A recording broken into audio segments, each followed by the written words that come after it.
Shalom, bonsoir, frères et sœurs, disciples de notre Seigneur et Sauveur Jésus-Christ. Bienvenue dans notre grand rendez-vous devant le grand trône béni de Dieu Elohim. Nous sommes bien sur le plateau de EPV TV Télé-Réalité qui efface les frontières et qui nous ramène de tous bords devant le grand trône béni de Dieu Elohim dans notre rubrique de l'émission La Voix du Conseiller.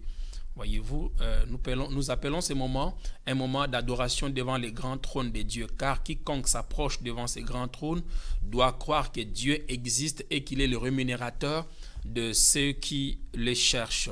Alors, invitez des amis, partagez cette émission. C'est une grande évangélisation, car la Bible dit « Celui qui ramène un pécheur à la vie couvre une multitude de péchés. » En cela est lié une promesse de grande bénédiction.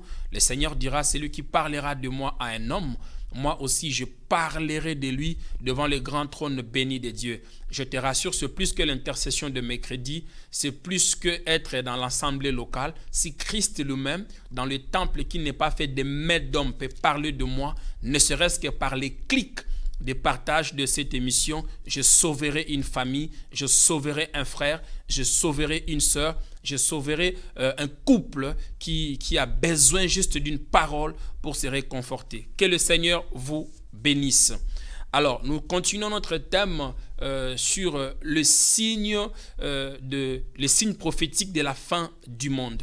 Nous allons prendre quelques minutes pour prier. Seigneur, nous te disons merci et nous te rendons grâce. Seigneur, merci pour ces moments où nous voulons écouter ta parole, nous voulons écouter ta pensée, Seigneur. La Bible dit de t'invoquer dans les lieux où éclate la puissance de ta gloire. Seigneur, nous sommes devant le buisson ardent, le cœur tout tremblant, car Dieu veut parler à un homme. Seigneur, donne-nous la compréhension facile, Seigneur, de comprendre la pensée et ton langage. Dans le nom puissant de Jésus, élarge les sphères de ta présence et de ton esprit dans cette émission, dans le nom de Jésus-Christ. Amen.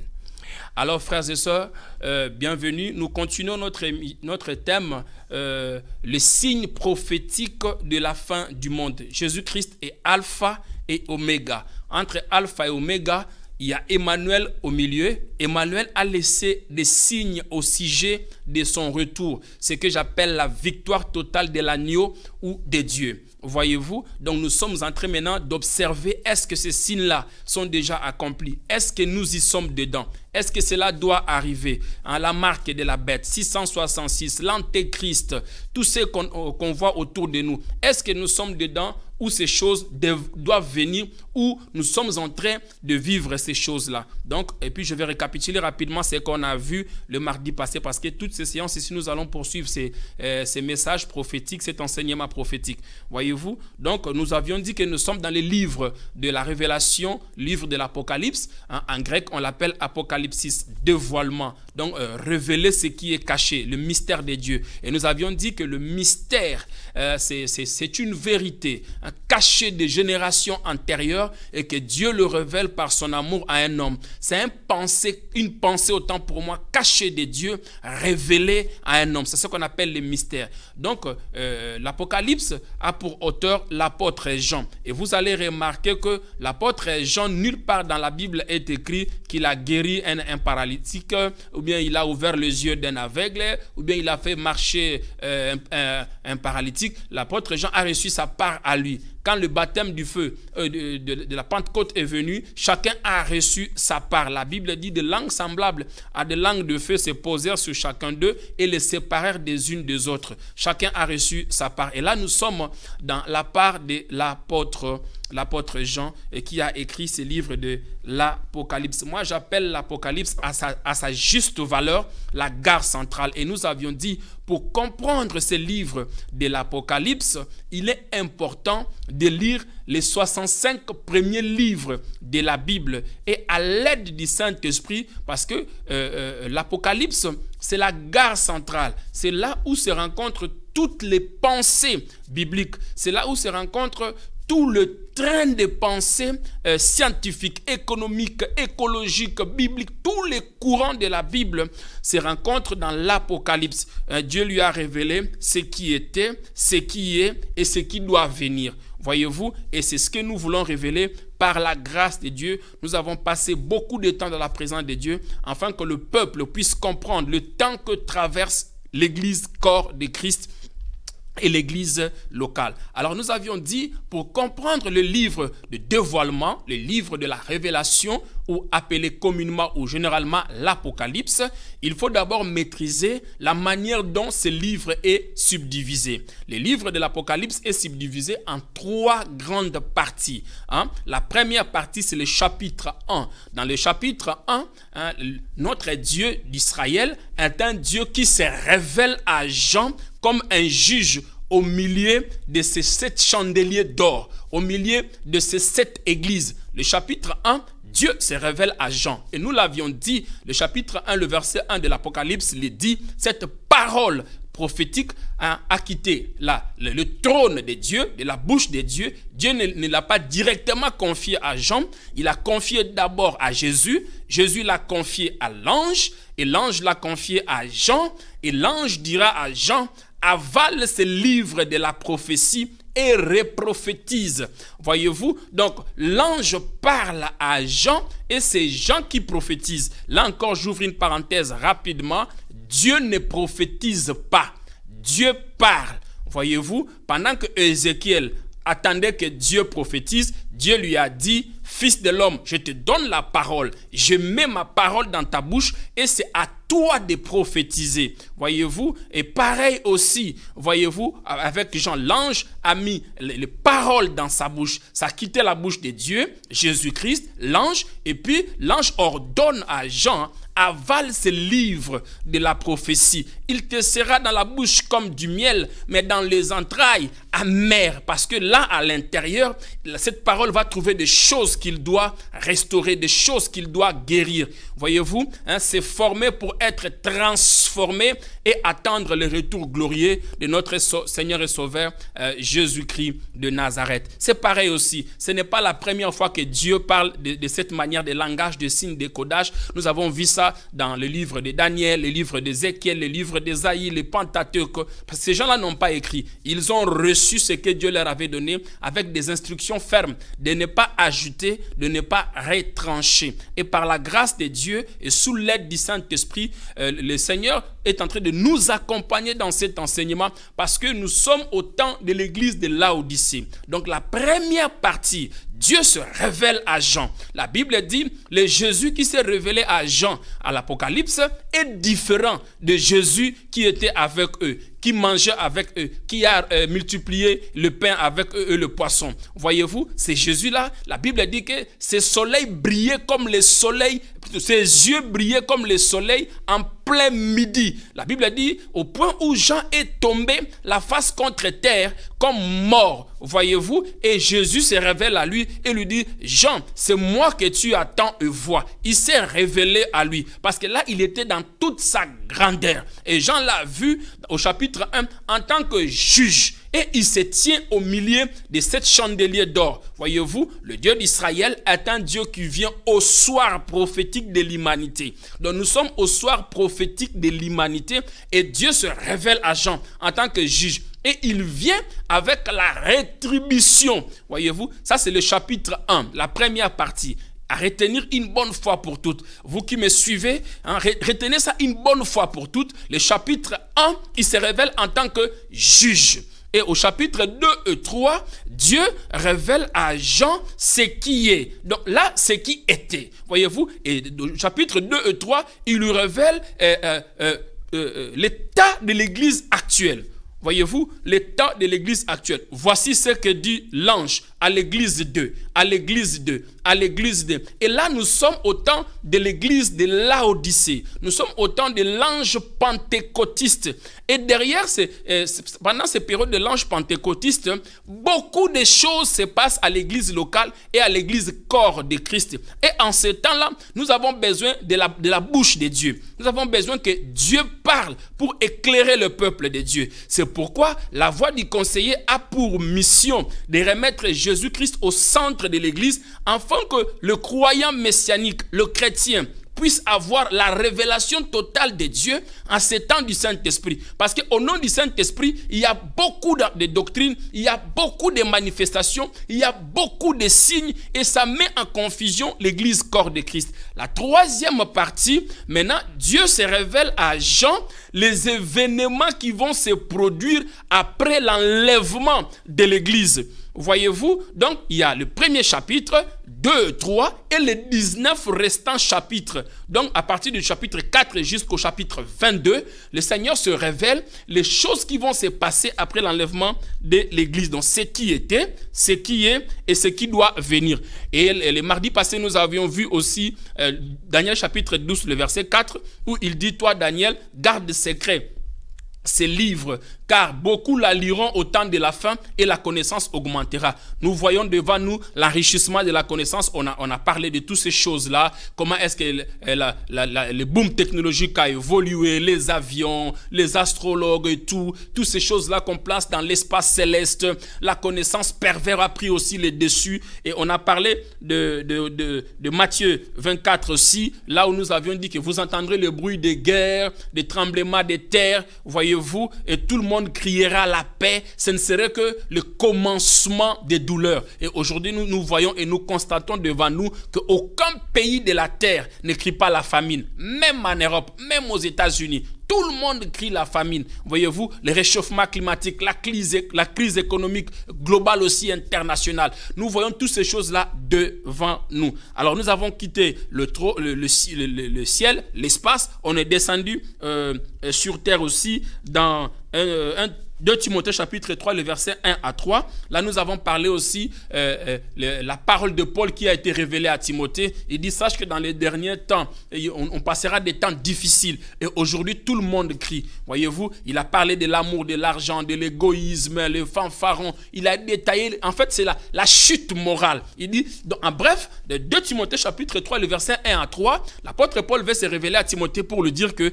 y a un signe, en fait, il y a un signe qui va identifier le temps de fin de la grâce. Hein? Il y a un signe. Ce signe-là, c'est la chute morale. Nous ne voulons pas aller vraiment dans les langages prophétiques. Sinon, si nous voulons rester dans les langages prophétiques, il y a 2 signes ou 3 signes. Il y a Israël en tant qu'olivier naturel. Il y a les nations en tant qu'olivier sauvage. Ça, c'est aussi très prophétique. Mais pour faciliter la compréhension, et il y a le reste des nations. Mais pour faciliter la compréhension, il y a la chute morale. Je vous rassure que le signe de retour de Jésus-Christ ne va pas seulement s'accomplir à l'église, parce que les chrétiens ont les yeux braqués à l'église et ils oublient le reste des signes. Or, 2 tiers de ces signes vont s'accomplir en dehors de l'église. Voyez-vous, 2 tiers de ces signes vont s'accomplir en dehors de l'église. La chute morale, nous voyons ça aujourd'hui. Les parents sont devenus incapables de gérer leurs enfants. La délinquance, la prostitution volontaire et involontaire, la famine, des guerres, hein, la générosité a diminué. Chacun ne vise que ses intérêts. Même dans l'église, voyez-vous, pour ne pas parler dans les institutions gouvernementales, le conflit autour des richesses potentielles des nations qui a provoqué aussi l'invention des armes à destruction massive. L'homme, il a dit la charité se refroidira. Les gens n'auront plus pitié. Au profit des intérêts, il faut sacrifier des vies humaines. Il faut créer des avions sophistiqués. Il faut créer des bâtons sous-marins sophistiqués. Vous voyez, tous ces conflits-là, le Seigneur l'a prédit et nous sommes dedans. Nous ne sommes pas en train d'attendre les signes, mais les signes sont là, nous sommes dedans. Et il a dit encore dans 1 Timothée chapitre 4, le verset 1, il dit, sache que l'Esprit dit expressément au temps de fin de la grâce, vers la fin du monde, beaucoup abandonneront la bonne foi et s'attacheront à des esprits séducteurs, des doctrines des démons. Voyez-vous? Donc c'est dans 1 Timothée chapitre 4, le verset 1. Et nous voyons ça aujourd'hui, beaucoup qui étaient dans la bonne lignée des Écritures, des gens qui parlaient.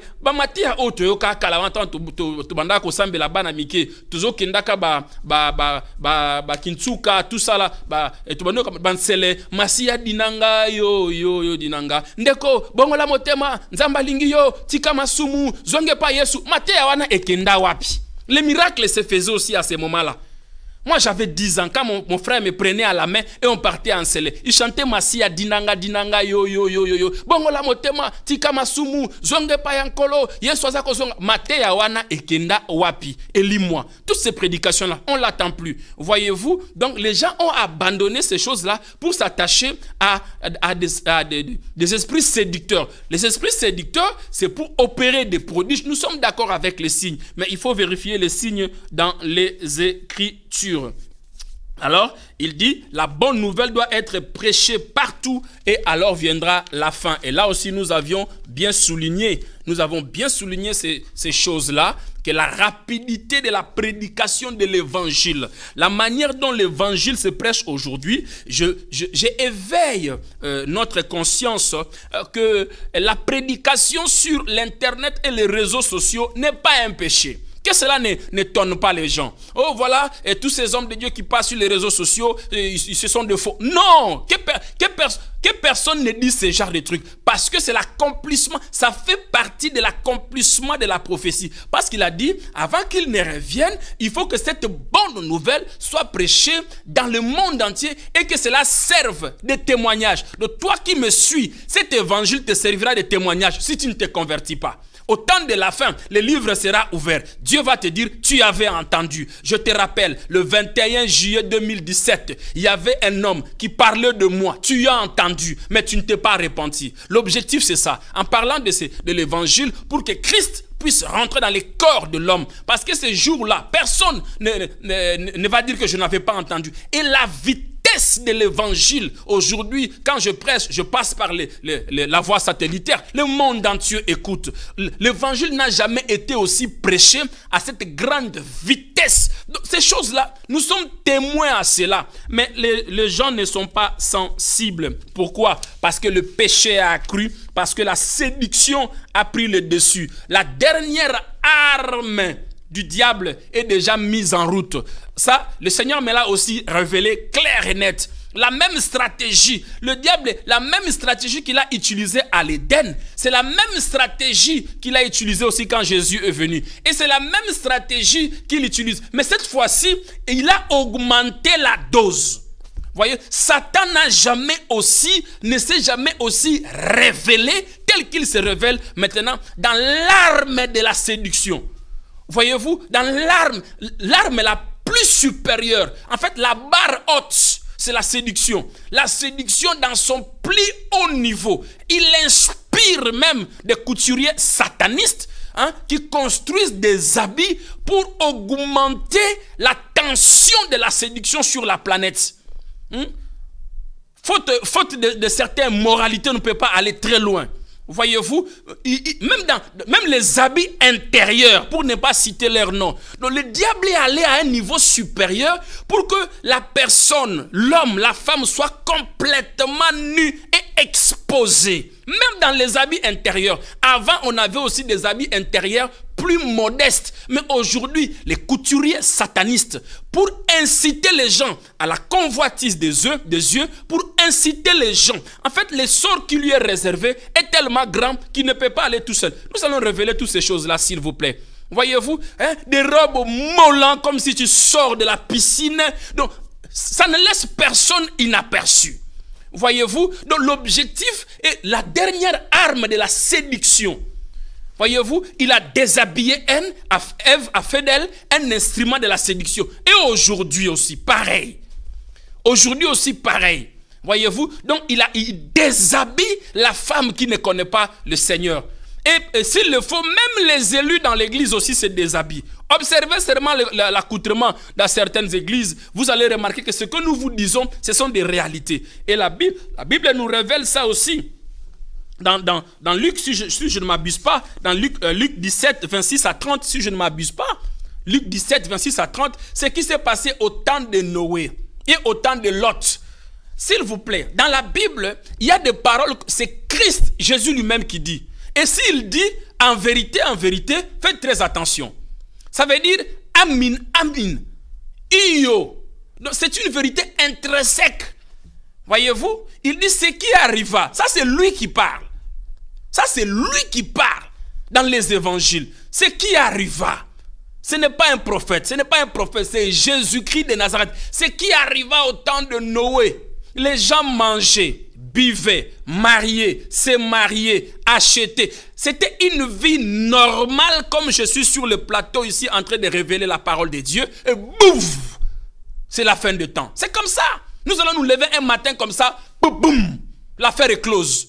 C'est une réalité. Les gens ne croyaient pas. Alors que ce sont des réalités. Aujourd'hui, nous poursuivons notre thème sous le sous-thème, le vin de la prostituée à l'église. Le vin de la prostituée, toujours dans les signes des temps de fin de la grâce. Voyez-vous, les signes des temps, les signes prophétiques de la fin du monde. Le vin de la prostituée à l'église. Actes chapitre 2, le verset 42 à 47.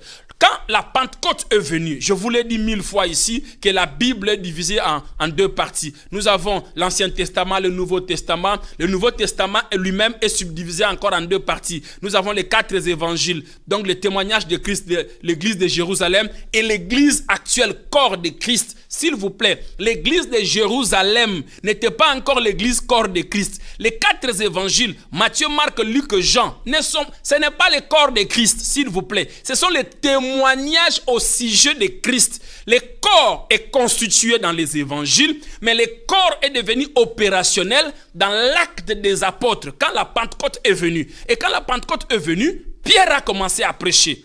Celui qui était enfermé, qui avait peur de Saul, parce que l'épée était au dehors. On vous attend sortir de cette chambre haute et parler de cet homme-là, Jésus. Nous voulons voir. Il avait dit qu'il est monté, il est descendu et on attend maintenant. Alors que lorsqu'il est sorti de la tombe, il s'est révélé à eux dans la chambre. Ils avaient des preuves, mais ils n'étaient pas... My God, mon Dieu, mon cœur frissonne. Quand il est sorti de la tombe, il a réapparu à eux. Il les a montré des signes. Il les a révélé des choses. Il y a aussi des gens qui profitent de cette circonstance pour dire, ah, il faut le miracle. Parce que Thomas a mis les doigts. On l'appelle Saint Thomas. Avant qu'il mette son doigt sur les plaies, il était d'abord saint, disciple. Tu ne peux pas mettre les plaies, ton doigt dans les plaies béantes, retirer le miracle. Ceux qui ont reçu le miracle et qui ne se sont pas convertis, Jésus les a réprimandés. Malheur à vous, pharisiens, hypocrites. Malheur à vous, vous suivez le pain et le poisson. Maintenant, mangez mon corps. Son objectif, tous ceux qui bénéficiaient le miracle, leur objectif, l'objectif principal de Jésus, c'était que ces personnes-là restent et écoutent la parole. Thomas ne veut pas dire incrédule. Thomas veut dire la doute. En grec, la doute. Il doutait pour avoir le preuve, parce que Ésaïe 53 s'est caché derrière ses plaies, dans ses maîtressures. Voyez-vous? Et il les a dit, c'est moi. C'est moi, regardez, c'est moi. Et là, pourquoi ils ne sont pas sortis alors qu'ils avaient des preuves? Jésus se révélait à eux. Pourquoi ils ne sont pas sortis pour commencer à prêcher? Il dit, attendez. Il dit, c'est moi, restez en Jérusalem pour que vous serviez de témoins. Voyez-vous, car tout pouvoir m'a été donné dans les cieux, sur la terre et sous la terre, afin que la prédication du pardon de péché et de la repentance soit prêchée dans l'humanité. La prédication du pardon de péché et de la repentance. Il y a un ordre à suivre, s'il vous plaît. Et par la suite, il dit, le miracle accompagnera à ceux qui auront cru. Mais les gens sautent facilement, ceux qui auront cru. Hein? Je suis allé en Jérusalem, j'ai pris l'eau de Jourdain. Je suis allé en Jérusalem, j'ai pris l'huile qui est l'huile authentique du judaïsme, culte sataniste. Nous allons révéler ça, le judaïsme, l'huile de Jérusalem, l'eau de Jourdain. Jean-Baptiste n'est plus au Jourdain. Jean n'est plus au Jourdain, s'il vous plaît. Si tu retournes en Égypte aujourd'hui pour traverser la mer Rouge, Moïse n'est plus là. Tu seras noyé. La mer Rouge va bien t'engloutir. Si tu retournes dans les déserts, Moïse n'est plus là. Le serpent brûlant va te mordre et tu vas mourir.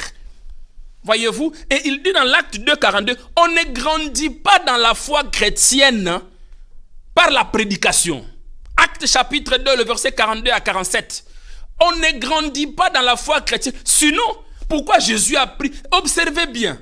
Jésus a pris beaucoup de temps à enseigner. Beaucoup de temps. Il y a des frères et sœurs qui m'appellent, qui ont des problèmes. Je prie pour eux. Ils sont guéris.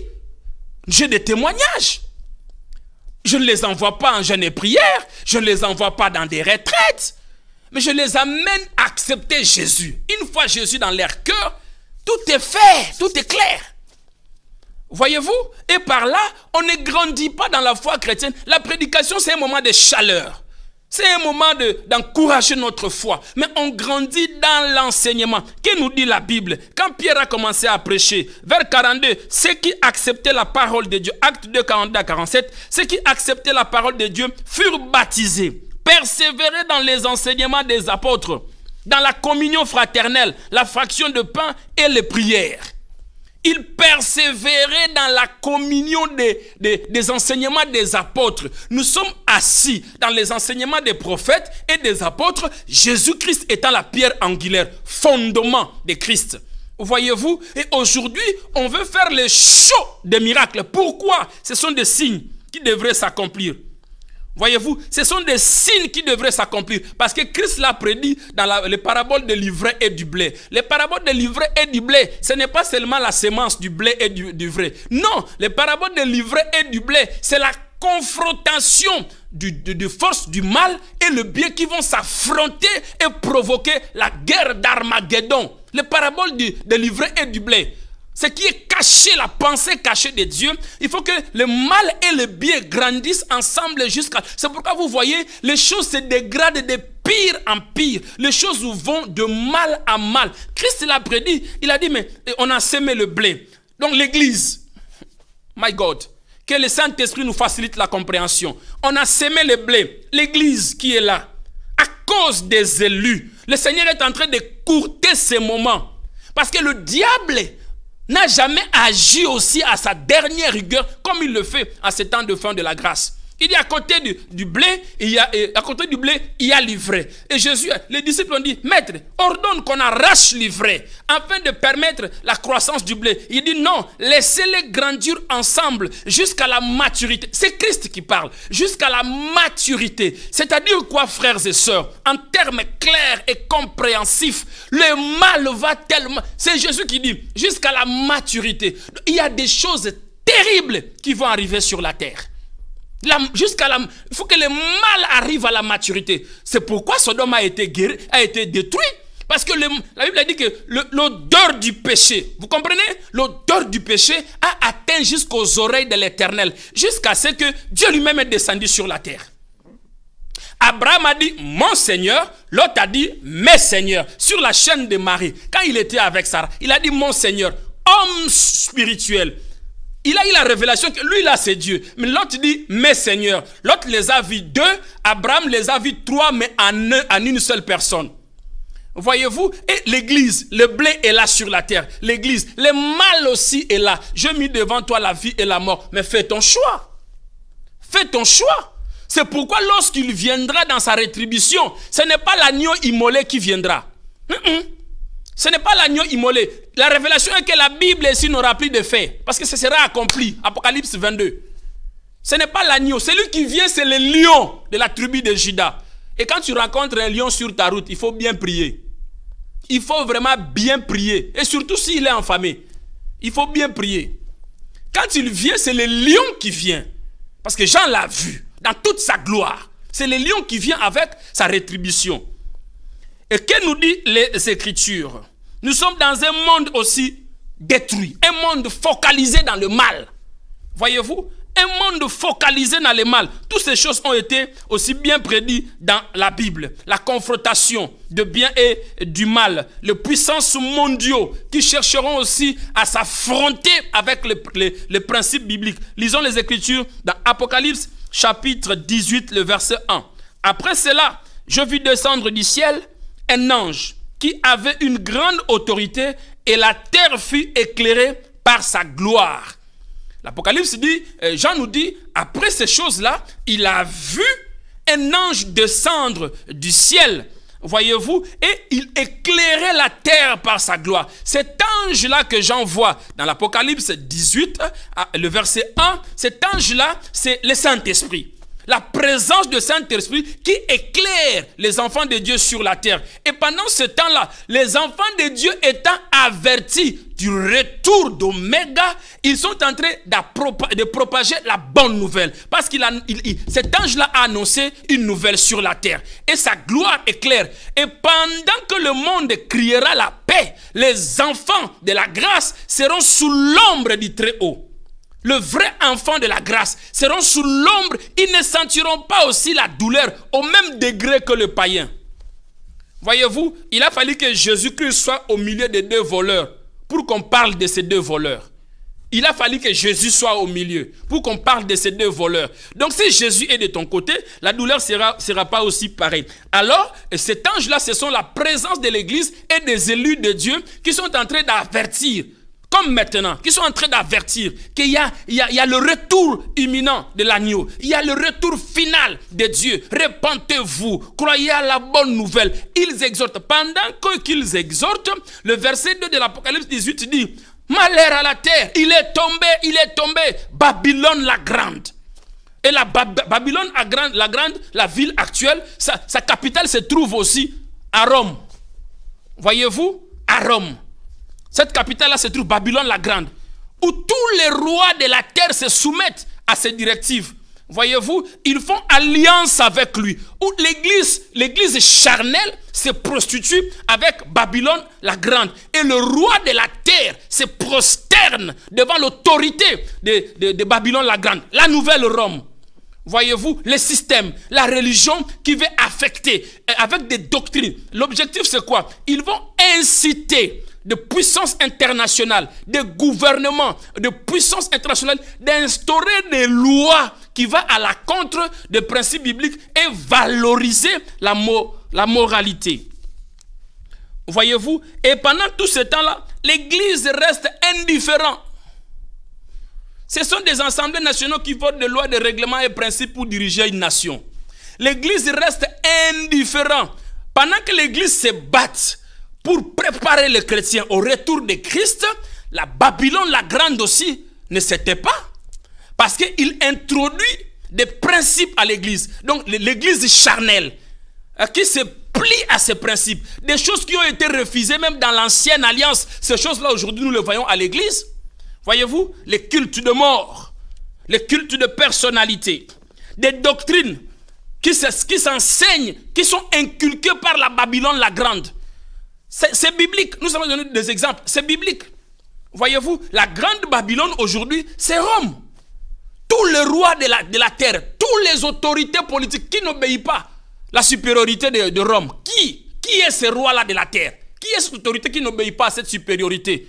Et d'autant plus qu'il se plie à la Babylone la grande édicte des principes, édicte des doctrines. C'est pourquoi même beaucoup ont abandonné la foi et se sont mariés, se sont prostitués au profit de ces principes de Babylone la grande. Voyez-vous, donc avec des doctrines satanistes, des doctrines religieuses, je suis allé en Jérusalem pour, en fait, tous ceux qui partent à Jérusalem pour prendre l'eau du Jourdain, ces personnes-là s'initient au judaïsme. Quand ils partent là-bas en Jérusalem pour prendre le sel, l'eau et l'huile de Jérusalem, ramener ici ou ailleurs, là-bas l'huile et l'eau qu'on leur donne, on leur donne pas ça au nom de Jésus, hein? On leur donne pas ça au nom de Jésus, on leur donne ça au profit du judaïsme. Il faut d'abord s'initier au judaïsme. Alors que Jésus est venu, s'il vous plaît, qui trompe qui? Qui trompe qui? Et regardez après, ce sont les principes de Babylone la grande. Il faut qu'ils séduisent non seulement à l'église, non seulement que l'église doit se prostituer à la Babylone la grande, il faut aussi que les autorités, parce que ce sont les autorités qui dirigent les nations, et pendant ce temps-là, l'église ne prêche pas ces choses. Parce que pour que le pays change, il faut que l'Église instaure des principes divins qui va régir la gestion des humains sur la terre. il faut que l'Église puisse former des chrétiens politiciens. Comme les pharisiens, ils étaient des politiciens religieux. Les sadducéens, politiciens religieux. Et à ce temps de fin de la grâce, l'Apocalypse chapitre 10, le verset 22, on dit, il est tombé, Babylone la grande. Il est tombé, il est là. Je t'informe que le trône de Satan est sur la terre. Ce n'est pas là-bas. Satan vit avec nous ici sur la terre. Satan, il vit avec nous ici sur la terre. Voyez-vous? Et Babylone la grande, c'est la Rome. Voyez-vous, c'est bien la Rome qui édicte. Maintenant, cette doctrine-là entre insidieusement à l'Église, sous la peau de certaines doctrines, de certains enseignements. Il n'y a un seul fondement, c'est Jésus-Christ de Nazareth. Une seule doctrine, c'est la prédication de la croix. La mort et la résurrection de Christ sur la croix, ses conséquences dans la vie humaine, c'est-à-dire le salut qui a les conséquences sur le miracle. La guérison physique, la guérison de l'âme et la guérison de l'esprit. On n'est pas contre le miracle. Mais comment les miracles se font? Maintenant, il faut insérer des doctrines. C'est pourquoi vous voyez plusieurs enseignements, des doctrines babyloniennes. Plusieurs enseignements. Et pendant ce temps-là, quelle est la prédication de l'Église face à ce pouvoir international? Quel pasteur, quel prophète qui peut se lever pour dire Jésus revient bientôt? Voici les principes qui doivent gouverner le monde. Ils sont où? Mais ils nous prêchent quoi? La doctrine de Babylone la grande. Prends l'huile, mets sur ton contrat. J'ai amené ça de Jérusalem. Prends l'eau, mets sur ton... J'ai amené ça de Jérusalem. Et regardez les pratiques après l'argent. Babylone la grande. Donc le matérialisme sous la peau de la prospérité. Si l'Église n'est pas avertie, et les gens parce que la Bible dit, vous crierez dans les temps difficiles, la souffrance. Comme les gens souffrent, et Babylone la grande le sait, que j'ai instauré la crise, les gens auront des problèmes sociaux, les gens auront des problèmes de difficultés sociaux. Quand ils auront les difficultés sociaux, nous allons instaurer le principe comme étant des réponses à leurs problèmes sociaux. Mais quand la personne est...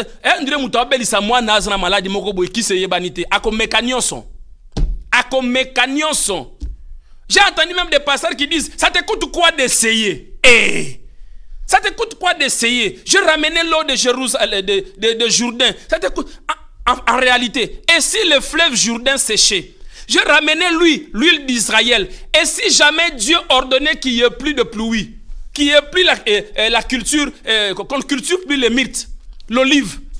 Si dans une année, dans 3 ans, dans 4 ans, on ne culture plus l'olivier, qu'il n'y a plus d'huile là-bas, comment est-ce qu'on va guérir les gens maintenant? Posons-nous la question. Parce que soi-disant, Jésus n'a pas dit ça à la femme samaritaine. Il n'a pas dit ça à la femme samaritaine. Samaritain il lui a dit, mais où est ton mari? Il lui a dit, mais nos ancêtres adoraient sur cette montagne. Où est le rapport? Où est ton mari? Nos ancêtres adoraient sur cette montagne. Jésus lui a dit, ah bon, je profite de la circonstance. L'heure vient et elle est déjà là. Ce n'est pas sur la montagne de Garizim. My God. Il dit, ni en Jérusalem. Pasteur, toi qui vas en Jérusalem. Jésus n'est pas en Jérusalem. Jésus n'est pas israélite. Jésus n'est pas israélite. Jésus est Dieu. Je suis allé en Israël prendre l'eau du Jourdain. Jean-Baptiste n'est plus là-bas.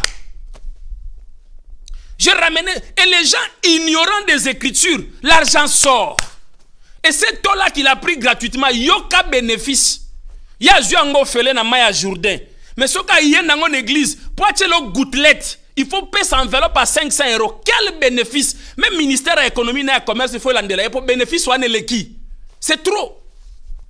Le principe de Babylone la grande qu'il instaure à l'église, et les gens sont derrière ces choses-là, sont derrière l'huile dans la nouvelle alliance. Jacques chapitre 5, si je ne m'abuse pas, 14 à 15 le dit, en cas de maladie. Mais depuis quand l'huile est appliquée pour les contrats de travail?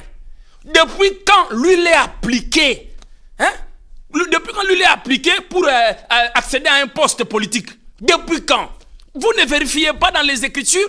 Ne soyez pas naïfs. La vie humaine est chère. Au nom du Saint-Esprit, on va prendre l'huile, mettre dans ton oreille. Si le tympan là-bas se gâte, vérifiez. Vérifiez dans les Écritures. Maintenant, c'est le judaïsme. Lorsqu'ils vont là-bas en Jérusalem pour prendre l'huile de Jérusalem, l'eau du Jourdain, le sel du Jourdain, frères et sœurs, vérifions dans les Écritures. Vérifions dans les Écritures. C'est écrit où? Le repère de toutes ces choses-là, c'est le judaïsme. la constitution a changé. Jésus est venu. Il a dit le salut c'est par moi, la guérison c'est par moi. Le problème c'est d'abord le salut, croire en Christ. Donc moi ma vie en tant que prophète est conditionnée au principe de Jérusalem, du judaïsme. C'est pourquoi on leur donne des instructions fermes. Parce que c'est la loi. Là où il y a la loi, il y a la colère. C'est pourquoi à tout moment, ils doivent partir accomplir des rituels. Ces genres de pasteurs ne cesseront jamais d'aller en Jérusalem. Parce qu'ils ont tissé des pactes avec la loi de Moïse. Et ils doivent retourner dans le temps, le mois fixé. Vous allez entendre, ils vont faire 17, 20, 30 voyages. Ils ne vont plus arrêter. Parce qu'ils ont fait des pactes et des rituels de la loi.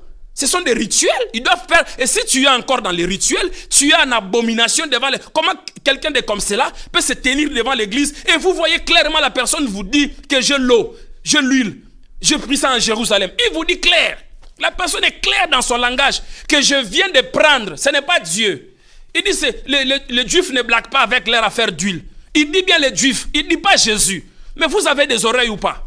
Il dit bien les Juifs, ils ne disent pas Jésus. Mais vous allez là-bas. Il ne parle pas de Jésus. Il parle de l'huile. Alors que l'huile même, on le mettait dans le chandelier d'or. Oh my God. On le mettait dans le chandelier d'or. N'avez-vous pas lu les paraboles des 10 vierges? Il devrait avoir l'huile. Lampe, c'est l'église. L'huile, c'est le Saint-Esprit. L'acte 2 est accompli. L'huile est dans l'homme, le Saint-Esprit. Ce n'est plus histoire d'aller. Il dit, Madame, la Samaritaine, ce n'est plus ici, ni en Jérusalem, ni en Jérusalem. Jésus a interdit à la Samaritaine, ne monte pas à Jérusalem. Je suis là, voici Jérusalem. C'est moi, je suis là. Le salut, c'est moi. Pasteur, arrêtez d'aller en Jérusalem, prendre l'eau du Jourdain, prendre l'huile, le sel du Jourdain. Arrêtez de tromper le peuple. Arrêtez ces commerces à l'église. Arrêtez cela, s'il vous plaît. On ne peut pas laisser ces choses-là continuer à évoluer. C'est de l'occultisme. C'est la tradition de Babylone la Grande. C'est la tradition de Babylone. Et tous ces gens-là, ils se sont laissés prostituer par la bête. Ce n'est pas la première fois que Dieu se révèle comme ça. Apocalypse chapitre 16, les versets 13 à 14. Je vis sortir de la gueule de dragon, de la gueule de la bête, de la bouche de faux prophètes, 3 esprits impurs, la contrefaçon de la Trinité. Apocalypse chapitre 18, le verset 2. De la gueule de la bête, de la gueule des dragons et de la gueule de faux prophètes. 3 esprits impurs. Donc la contrefaçon de la Trinité de Dieu. Voyez-vous, les esprits des démons qui opèrent des prodiges. Les esprits des démons, noir sur blanc. La contrefaçon de la Trinité. Et ces esprits sont en relation avec les autorités supérieures des nations qui imposent des systèmes. Comment est-ce que les gens doivent se comporter? Voyez-vous, qui opèrent, et ces personnes-là opèrent des prodiges. Quand vous allez au Stade de France ici, ce n'est pas le Saint-Esprit qui remplit les gens. La nature ne vous enseigne-t-elle pas? Ce n'est pas le Saint-Esprit qui remplit les gens au Stade de France. Ce n'est pas le Saint-Esprit. Ce n'est pas parce que tu réunis des milliers de foules que le Saint-Esprit est là. Le diable peut aussi réunir des milliers de foules et opérer des prodiges. Quand Dieu a chassé le diable, il ne lui a pas retiré le pouvoir. Mais il a déchu ce pouvoir. Il a ce pouvoir, mais limité. Il a déchu ce pouvoir. Donc ils peuvent aller faire des pactes en Jérusalem, en Israël, à la Babylone la Grande, à Rome. Mais quand ils ont ces pactes-là, ils ont des principes. Il y a une doctrine qu'ils doivent enseigner. Ces gens-là parlent moins de la repentance, ils parlent moins du péché, ils parlent moins de Jésus. Ils fuient même dans les attributions de Dieu. Ils parlent de Sabaoth, Adonai, Elohim. Ce sont des principes, c'est le judaïsme. Ils parlent moins de Jésus. Suivez leurs vidéos, suivez leurs prédications, écoutez attentivement leurs chants. Vous allez comprendre qu'ils parlent moins de Jésus. Ce sont des pratiques. La contrefaçon de la Trinité, de la bouche de dragon, de la bouche de bête et de faux prophètes. Voyez-vous? Sorte de prodiges. Mais ces prodiges-là, ils mettent l'accent. Les miracles, nous croyons au nom de Jésus, les miracles réels. Mais comment tu peux aussi avoir l'onction, la puissance de Dieu, soit opérer des miracles et être incapable de révéler Jésus? S'il vous plaît, qui trompe qui? Tu opères des miracles, mais quand tu ouvres la Bible, tu es évasif. On ne te retrouve même pas. On ne te retrouve même pas. Quand tu ouvres la Bible, tu es évasif. Il faut qu'on dise les choses clairement. Voyez-vous, clairement. Tu fais des miracles, tu fais des prodiges, tu fais ceci, tu fais cela. Montre-nous Jésus. Montre-nous Jésus. Jette ton bâton dans l'eau et qu'il surnage le fer. Voyez-vous, montre-nous, révèle-nous Jésus-Christ. Révèle-nous Jésus-Christ. Après avoir opéré le miracle, celui qui opère le miracle, c'est Jésus. On suppose, parce que Jésus venant sur la terre, il a pris des indigents. Je vous révèle. Parce que les gens vont dire, ah voilà, c'est un serviteur de Dieu, instituteur, il est trop littéraire. Non, Jésus a pris un indigent, des indigents. André, ils habitaient Tibet. Hein? Tibet, la capitale de la Galilée, là où Pierre habitait, Tibet. C'était un indigent. Il n'avait pas même l'instruction de la loi de Moïse. Il avait ça comme ça, vague que vague. C'était des pauvres, ils vivaient de la pêche. Ces personnes ont rentré 3 ans de l'université céleste, divine, le professeur Jésus-Christ de Nazareth, s'il vous plaît. Vous imaginez que Pierre a eu comme professeur Jésus? Vous imaginez le degré de la connaissance?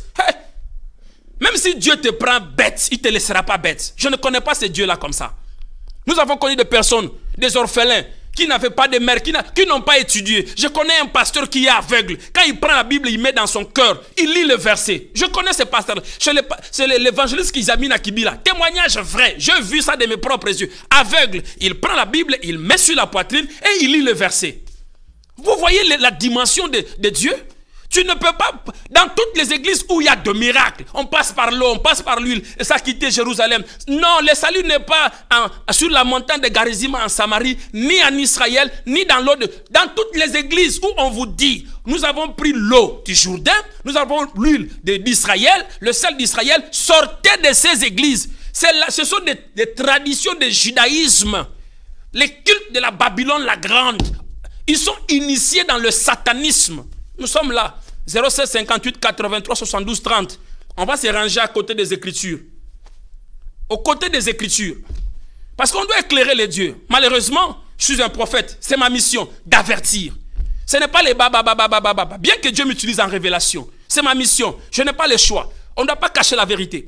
Il faut quand même. Sinon, tout ne doit pas être faux. Sinon, la Bible n'est pas vraie.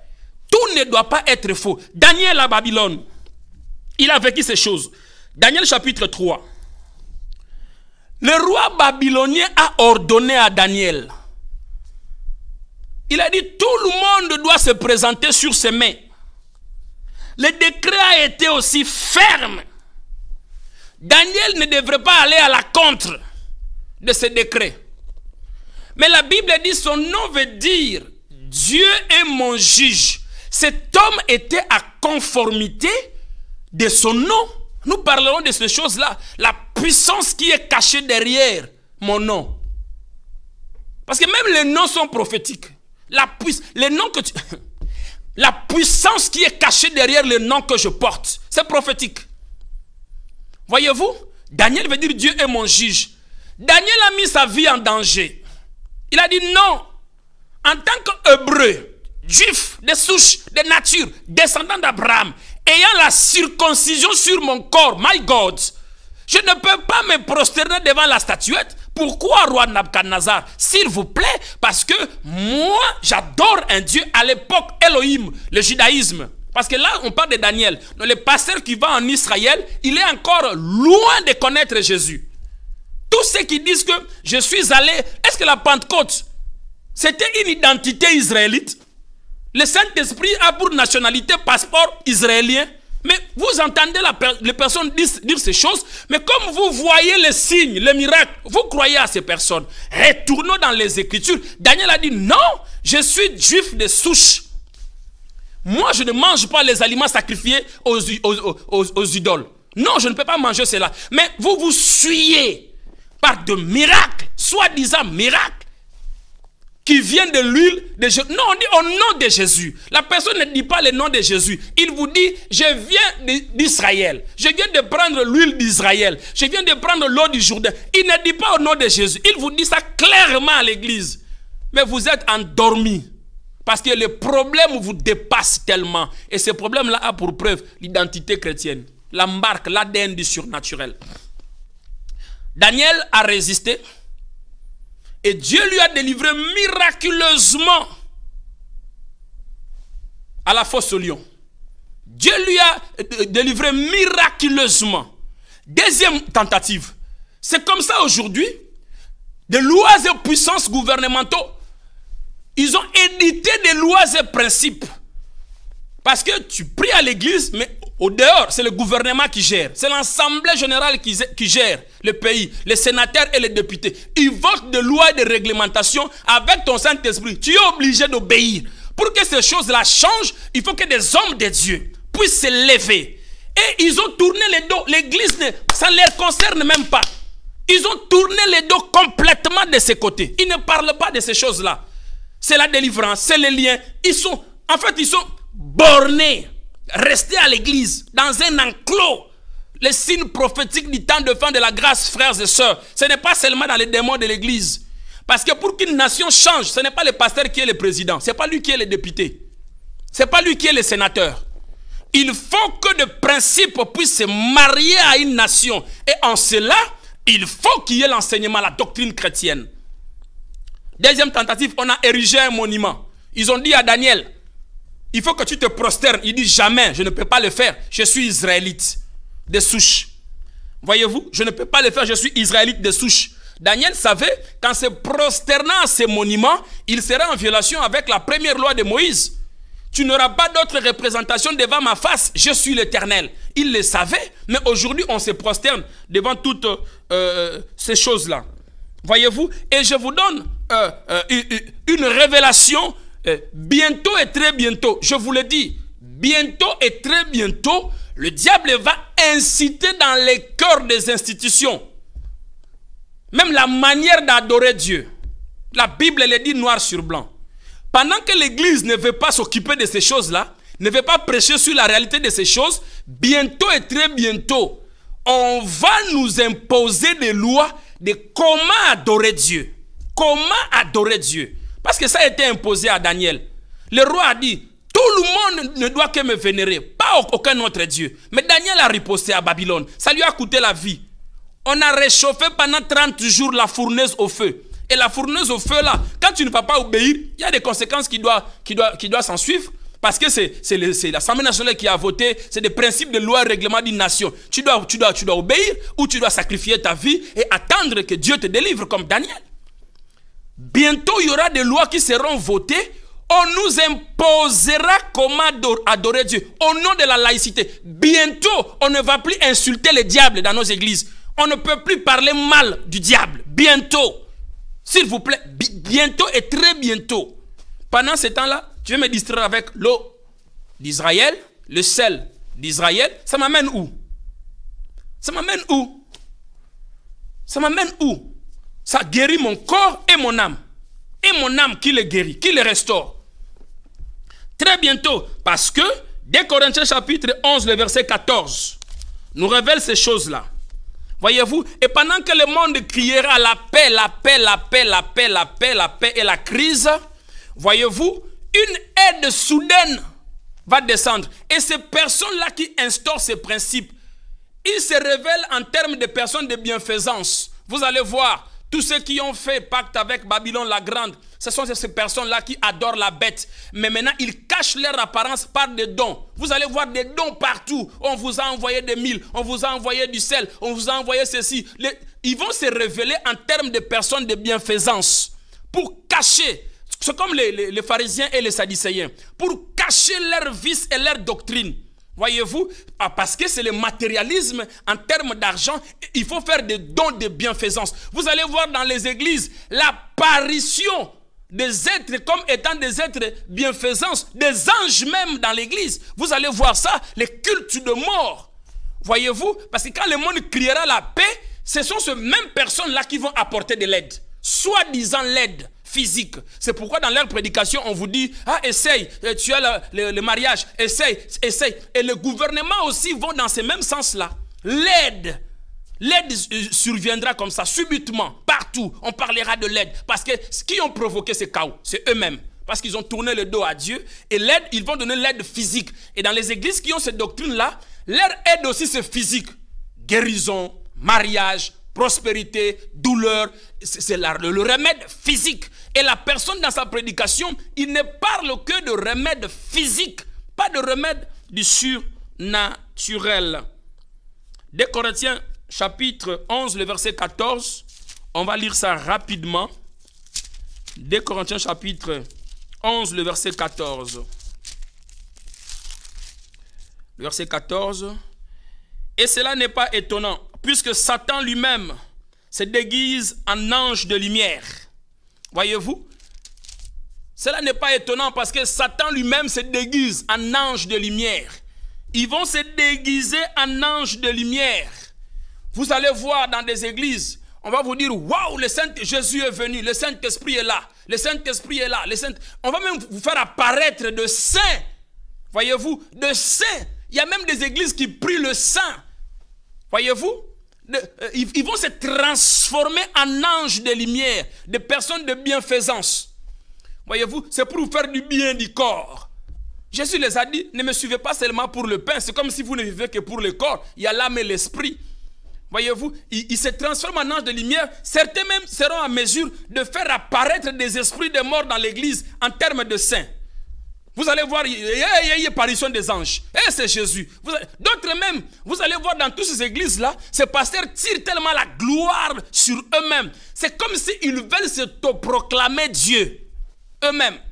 Voyez-vous, ils vont se transformer. Satan lui-même s'est transformé en ange de lumière. Voilà, nous allons continuer toutes ces choses-là dans les séances qui suivent. Donc, tenez-vous prêts. Tous ces signes-là sont réels et vrais. Cela justifie que nous sommes dedans. Nous sommes dedans. Ce n'est pas que les signes vont venir. Les signes sont là. Et nous voyons ça visiblement autour de nous. Les signes sont là. Nous sommes dedans. Et on ne sait pas quand est-ce que Jésus-Christ va revenir. C'est pourquoi il est important pour toi de se tenir prêt. Ne te laisse pas influencer. Voyez-vous, de se tenir prêt au retour de Messia. Tout en ayant une vie heureuse sur la terre. Mais la vie heureuse sur la terre, je te rassure, frères et sœurs, il faut avoir Jésus-Christ de Nazareth. Quand Jésus-Christ de Nazareth est dans ta vie, ça suffit. Là où règne sa présence, règne tout. Voilà pour aujourd'hui. Alors toi qui me suis, si tu n'as pas encore donné ta vie au Seigneur Jésus-Christ, au regard de tous ces signes que nous venons de citer aujourd'hui, et toi qui me suis, si tu n'as pas encore donné ta vie au Seigneur, frères et sœurs, il est grand temps pour toi que tu te rallies de bon côté, parce que les signes qui vont venir, nous allons encore révéler d'autres signes, la séance qui vient, les signes qui vont venir, ce sont des signes terrible, je vous rassure.